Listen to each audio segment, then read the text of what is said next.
यूं ही कट जाएगा सफर साथ चलने से कि मंजिल आएगी नजर साथ चलने से यूं ही कट जाएगा सफर साथ चलने से कि मंजिल आएगी नजर साथ चलने से মনো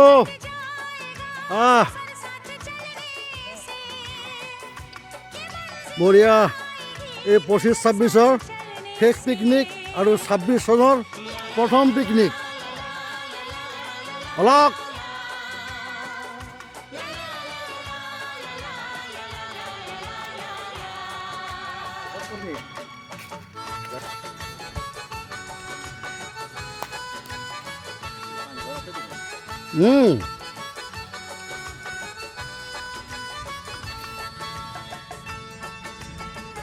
এইখন হাতীৰ বিচৰণস্থলী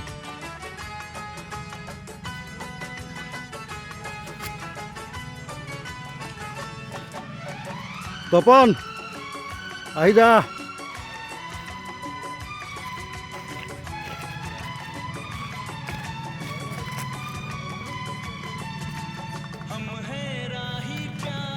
এইবিলাকত হাতী ঘূৰি ফুৰে দেই এইবিলাকতে হাতী ঘূৰি ফুৰে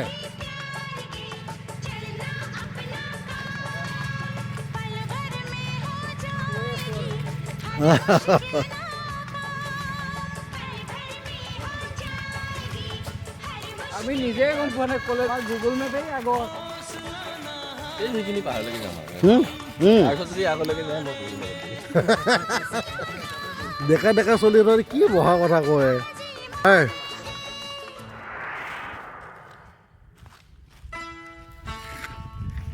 यूं ही कट जाएगा सफर साथ चलने से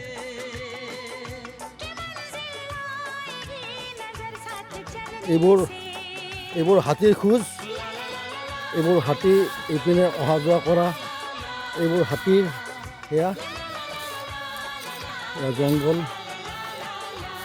আৰু আমি পথাৰৰ মাজে মাজে আহি আছোঁ এতিয়া পিকনিক খাবলৈ 26 চনৰ প্ৰথম পিকনিকটো আমি আৰম্ভ কৰিছোঁ এয়া পথাৰৰ মাজে মাজে আমাৰ সুদূৰ এই আমাৰ গাইড আমাৰ পৰা বহুত দূৰত আমি এতিয়া আহি আছোঁ এইবোৰ ইয়াৰে স্থানীয় মানুহে খেতি চপালে দূৰত তামোলবাৰী এইপিনে শাল কাঠৰ আঁঠনি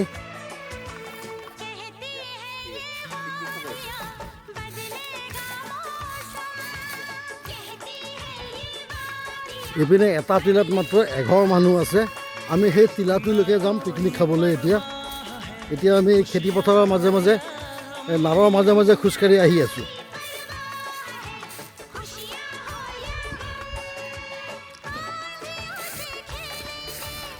ইয়াত ৰাস্তা বুলিব নাই গোটেই হাতীৰ খোজৰ এইবোৰ হাতীৰ খোজবোৰ দেখিছেনে এইবোৰ চব হাতীৰ খোজ এইবোৰ অকচবোৰ দেখি চব হাতীৰ বাকীবোৰে পথাৰৰ আলিয়ে আলিয়ে গৈ আছে মই আৰু আলি চোৱা নাই একে খেতিপথাৰৰ মাজে মাজে পথাৰৰ একদম মাজে মাজে আহি আছোঁ নাৰৰ মাজে মাজে আমাৰতো গুৱাহাটীত খেতি নাই কিন্তু খেতিপথাৰত খোজকঢ়াও এটা আমেজ আছে এই আমেজটো যিয়ে খেতি উঠাৰ পিছত পথাৰত খোজকাঢ়ে ইফালে নাৰৰ খোজ খাই খাই সেইটো এটা বেলেগ আমেজ এতিয়া পথাৰত ধান কটাৰ পিছতো অলপ চলপ পানী আছেই কিমান সাৰুৱা মাটি এইবোৰ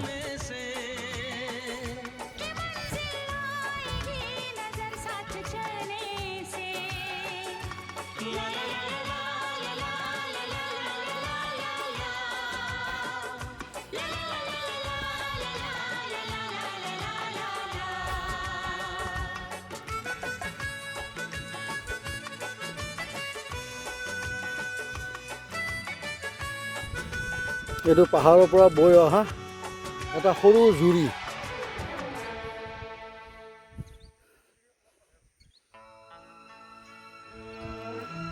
মানুহৰ সমাগম নাই খালি খেতিপথাৰ আৰু ফৰেষ্ট লেণ্ড, গোটেইখন শালৰে গছ। ওখ ওখ পাহাৰখনৰ নামটো অৱশ্যে এতিয়ালৈকে গম পোৱা হোৱা নাই। আগৰ গাঁৱৰ মানুহক সুধিলে নিশ্চয় গম পাম, কিন্তু ওচৰত গাঁও নাই। ইপিনে গৈ গৈ মাত্ৰ এঘৰ মানুহে আছে টিলাৰ ওপৰত। আমাৰ গন্তব্যস্থান তালৈকে। পাহাৰীয়া জুৰি তাকে মেঘালয়ৰ পিনৰ পৰা বৈ আহিছে।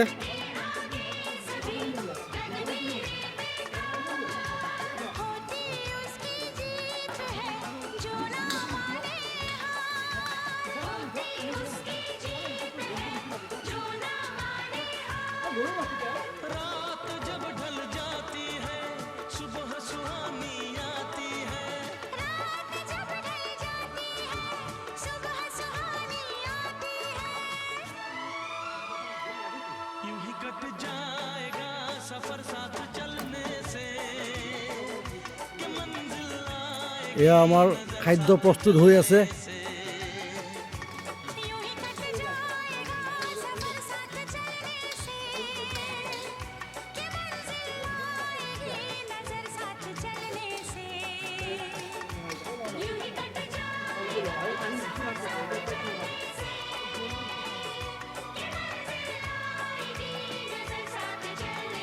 এজনে খৰি আনি আছে, শুকান বাঁহ খৰি। বঢ়িয়া।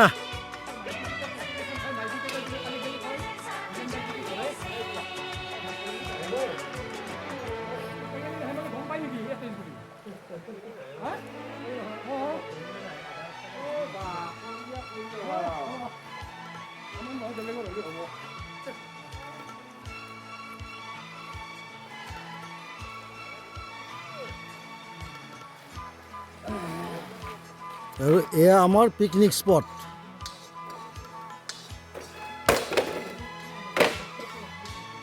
এয়া ডিজাইন দেখাই জুই দি আছে।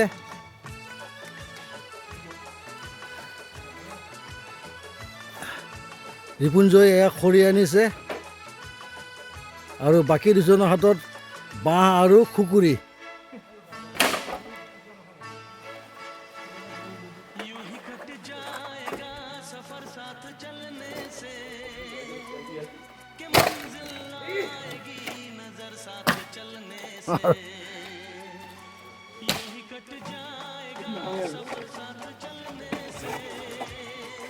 আস্তে আস্তে বেটা, আস্তে আস্তে আস্তে আস্তে।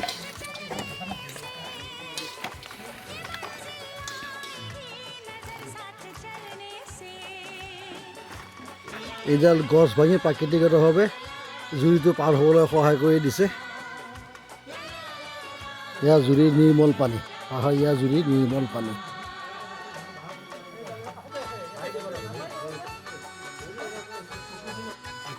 সেয়া আমাৰ ৰাইজে পিকনিকৰ খৰি কটাইছে। চাওক, এটা কাঠৰ লগ লৈ আহিছে, ডাঙৰ টুকুৰা লৈ আহিছে।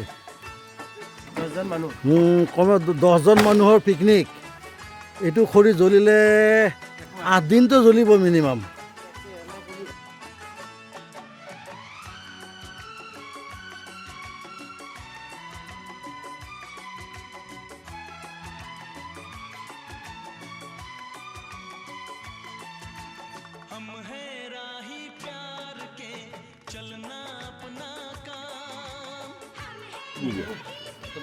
এয়া আমাৰ পিকনিকৰ ভাত। দেখিছেনে ৰাইজ?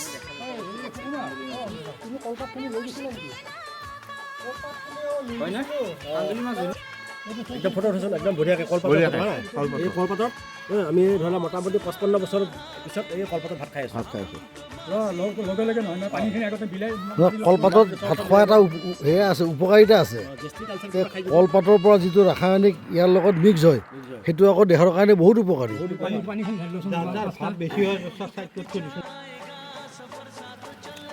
কলপাতত ভাত, ঔটেঙা মাছ, পঠাৰ মাংস, মিক্স চব্জি, চব ফটো এইবিলাক মিছা কথা, চব ফটো এইবিলাক।